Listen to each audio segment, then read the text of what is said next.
Hi, Khanh. Thanks for agreeing to this interview. That's all right, Lisa. You're welcome.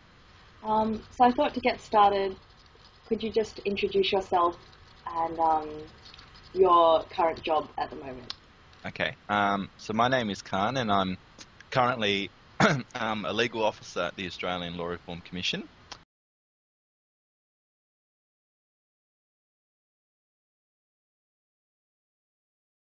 So the main difference between the VLRC and the Australian Law Reform Commission is that we're a government body, a Commonwealth agency.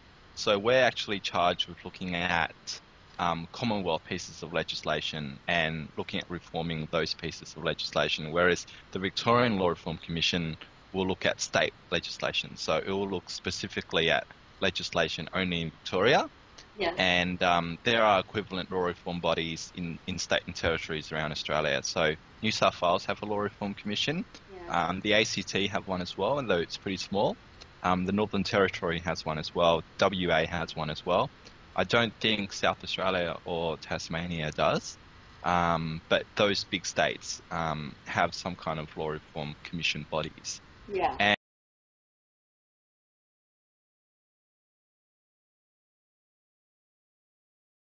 And the history of law reform commissions, they sort of came about probably the Australian Law Reform Commission was established in 1976, and it was established because there seemed to be a need to inform the government in an independent way about issues of law reform. So after we were established, I think the states also saw a similar need, and then you saw those other law reform commission bodies being established as well.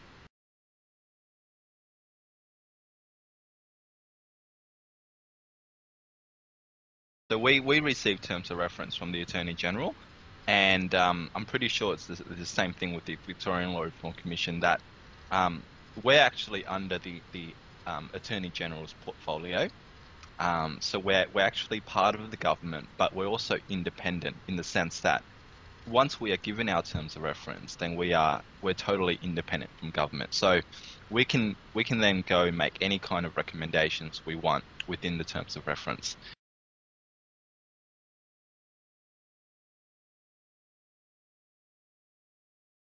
And that statutory independence is actually a fundamental concept in law reform, because you can't be a body that has credibility to give advice to the government if you're not independent, Okay. because then you're seen as being part of the political process and part of the government, and potentially there's a bias towards the government. So that independence sort of has two important parts to it. That's the first one. And the second one is that when we go and talk to stakeholders, and we go talk to the people who are affected by the laws, who want the laws changed, we want to change the laws in a sort of pragmatic way, and in a way that's not tied to the government. So you want the best policy outcome, but you don't want that tied in with any of the political machinations. That's right. So you have to be independent, just like the judiciary would have to be independent from That's right. That's right. people that make the laws. That's right.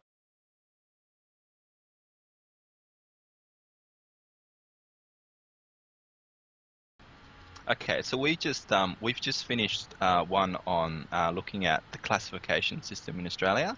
So as you know, there's a current system in place that classifies things like DVDs and movies and television content. What about So video games as well?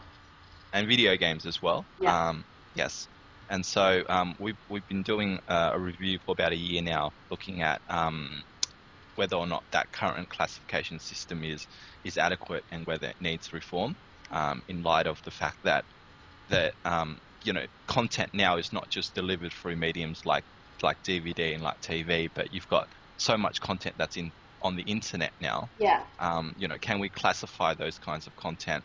How do we make sure that the information is being given to parents or to consumers to allow them to make good choices about what they view, and what they let their children view? So that's been quite an interesting reference for us.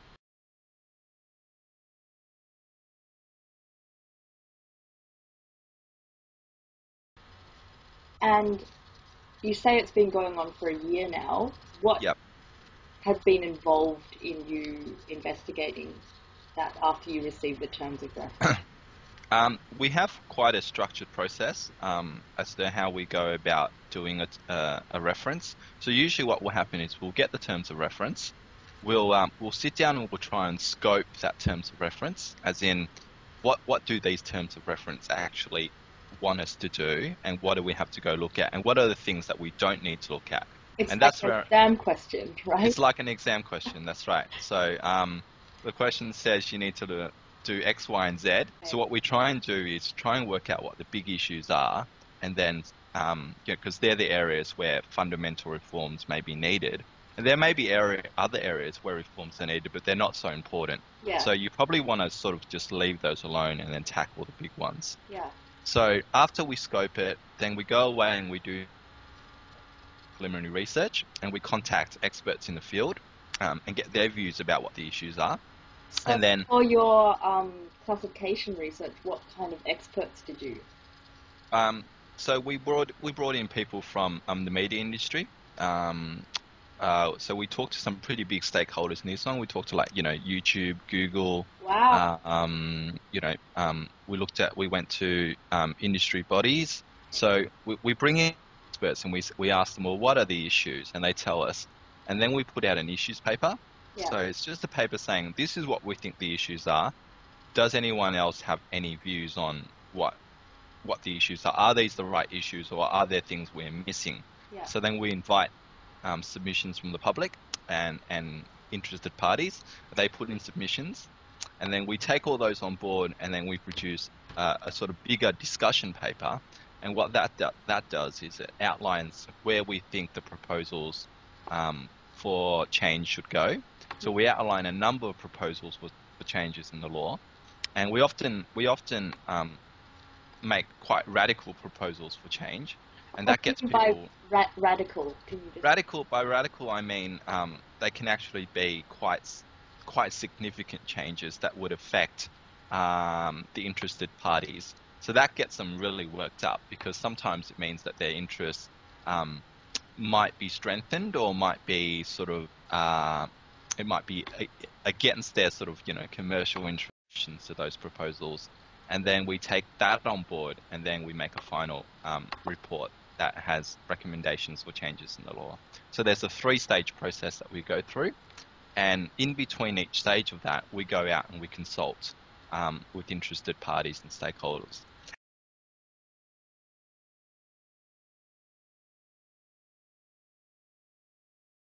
And consultation is perhaps the most fundamental aspect of law reform, because you can't get you can't get considered views, and you can't get good policy outcomes unless you go out and talk to the people who the laws affect. Yeah. There's no point sitting in an office by yourself saying, this is what I think the issues are. But unless you actually go out on the ground and talk to people about what's happening on the ground, why are the laws working, why are they not working,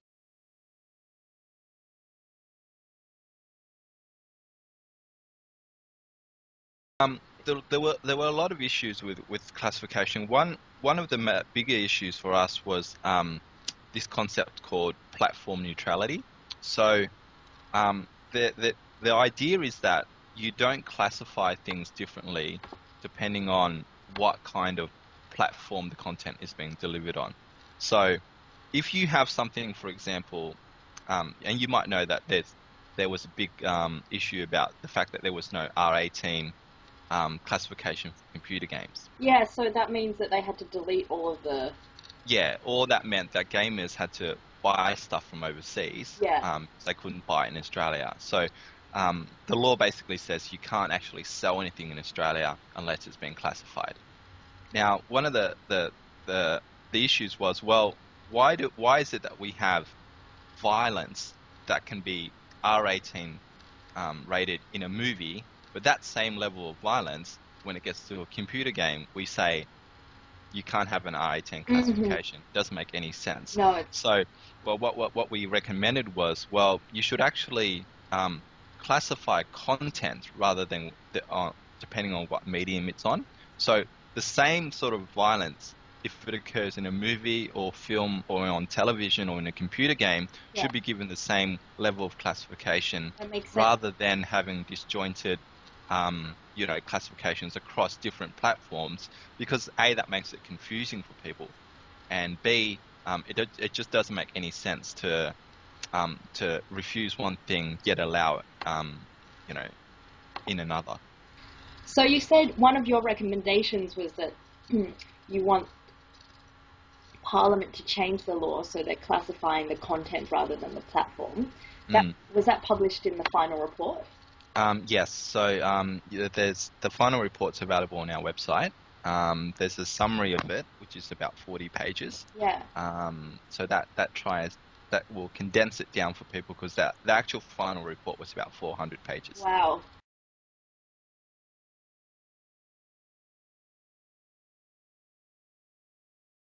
So when we finish the report, we give it to the Attorney General, and then she has an obligation to put it before Parliament, to say the report has been finished, it's finalised, it's now available to the public, and then we put it on our website, and then people can start accessing it. Okay. Now, in terms of what happens with the recommendations, well, that is a matter for the government to consider. So we often sometimes don't get things implemented straight away. They can be sitting on the shelf for 5 or 10 or 15 years before stuff gets implemented. Yeah.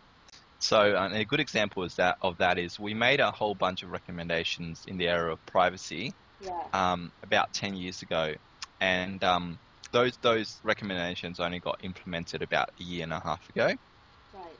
So what that shows is that there's an important concept of getting the policy right, because if you get the policy right, then it means that someone can pick the report up in 5 years or 10 years and it's still relevant.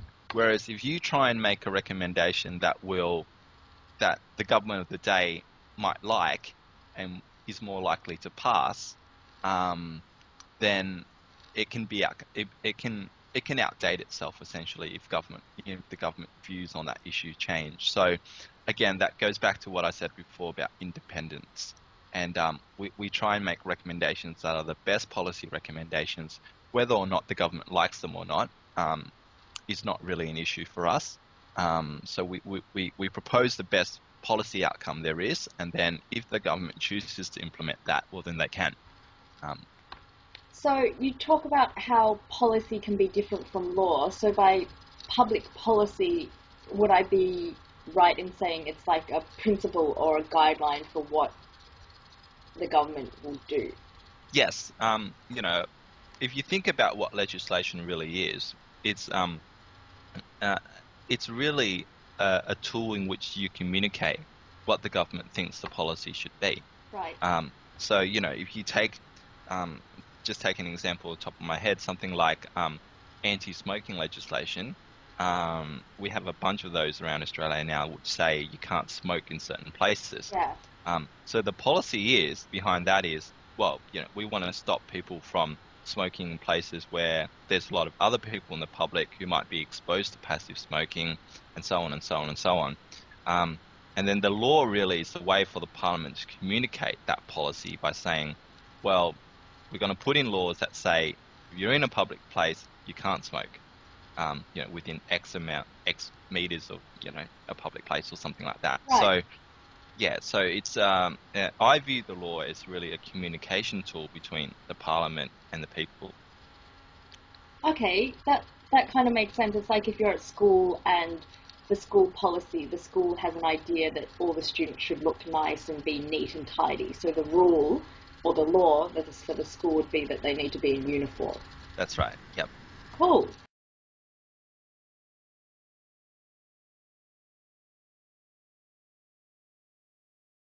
Look, I would say a couple of things. First is that it depoliticizes the whole thing. So when you compare it to like a petition or a demonstration, often that's people wanting the government to change things straight away. Yeah. And obviously, the Parliament will the politicians will listen to that because those issues are very sensitive to them, and it might affect how they're viewed in the polls and so on. So there's a whole political dimension to that kind of advocacy for law reform. Yeah. Those people might then lobby, another party like the Greens to put pressure on the government to change the laws, or those industries might have a lot of money, and they invest that money in the political system. So there's all these political things that are tied with that process of trying to change the laws. Whereas what we're doing is we're coming at it from an independent body. Yeah.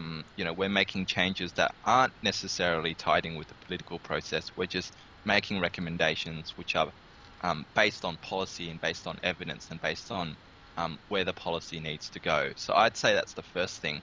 And the second thing really is that the law reform process is a long one. And so you want to be able to recognize that, like I said, law reform reports can sit on the shelf for 5 or 10 years and still remain relevant. Whereas, petitions and demonstrations don't give you the same amount of intellectual rigor. Yeah. I mean, all these people might say, well, it's a problem, but they don't tell you, well, why is it a problem? What's wrong with the policy? How can we actually change the laws to make them better? And if we do change the laws, well, what will be some of the benefits and so on? And that's the whole point of having such a big report, as we often do, is we need to outline all those things to the government. This is what all these stakeholders have said when we go talk to them about what's wrong with the law. So there will always be two sides to an argument in our reports. You'll get people saying, yeah, we need to change the laws, and then the other side saying, no, the laws are fine as it is. And often what that means is that those parties have different interests and different investments in the law. So, you want to uphold your interests. So, if the law is working in a beneficial way to you, you don't want it changed. Whereas if it's not, then you do want it changed, So we've got two sides to the argument, whereas the petition or the demonstration really only gives you one.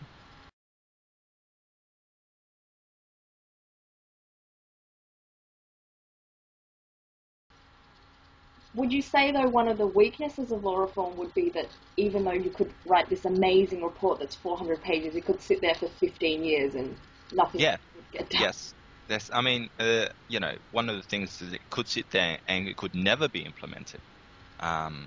So that's I guess that is a particular weakness.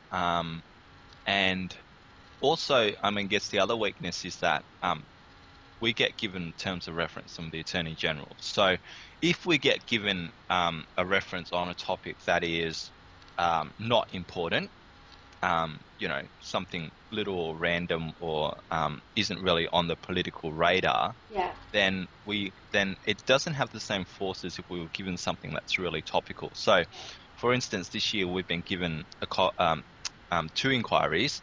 One is on copyright, which is a big issue in the community at the moment. With all the litigation about downloading illegal stuff off the internet. So that's quite a big issue that will probably have a lot of political interest. And then the other one we're looking at is barriers to the workforce for older people area of the law, which isn't likely to attract the same level of interest. So in a lot of ways, you're already sort of constricted a lot by what the terms of reference are and what the topic is you're looking at. Whereas, if you're petitioning, you're very likely to petition or protest against something that's actually quite politically charged and quite relevant at the time. So that's also a disadvantage of what we do as well, is that sometimes we do work that's not really in the current political arena. But that still doesn't mean it's still important. I mean, there's still an issue with the law that needs to be. That's right. But it's just not, it doesn't have the same sort of coverage as if there's like a big protest, That's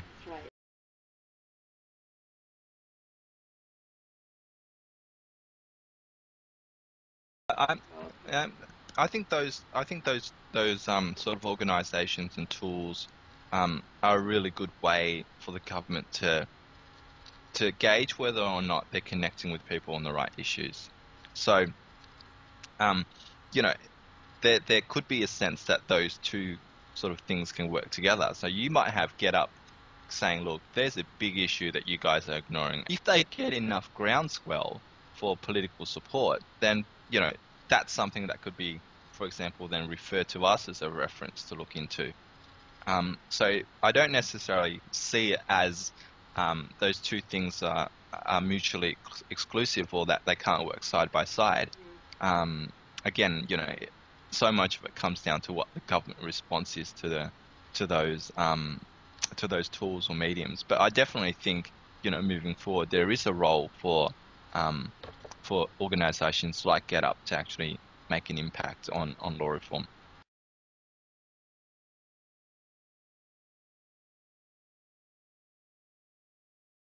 We'll make a recommendation like the Australian government should amend the Classification Act to, the Copyright Act or whatever act to do X, Y, Z. And if laws are then passed, then that's an implementation.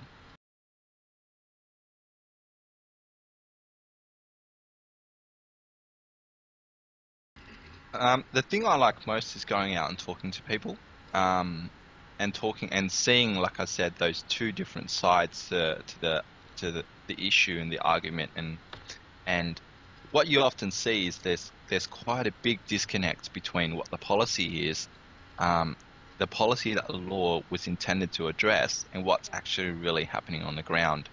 And so much of the time you go out and talk to stakeholders and they say, well, look, it looks really good on paper, but in practice there's so many things that are wrong with it, and this is why, the area you need to go and sort of explore. And the beauty of the consultation process is you get to engage with people who are experts in the field, and you learn a lot from their knowledge and from their experience and from what they bring to the table as well. So that, I think, is the best part of the process. It seems like one of the great things is your work could be tabled in Parliament, and then because of what you've done, it could be turned into a law. Yeah, it's great, and it's an honour and a privilege, but it's also a little bit scary when you see your writing go out to, the public like that. So there's a lot of, I suppose there's a lot of, maybe pressure is not the word, but there's certainly responsibility and expectation that the work that you do has to be, accurate and really good and representative of all those stakeholders, because that they will get angry if you misrepresent the story. So you need to be really careful of those things as well.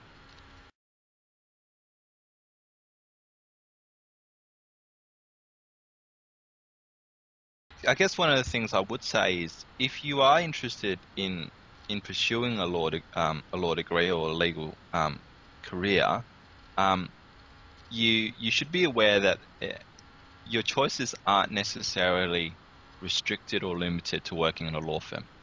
So doing a law degree actually gives you a lot of options, and you can go into a wide variety of fields where a legal degree will be relevant and will be looked upon favorably. So, this job that I'm in now is essentially a policy job.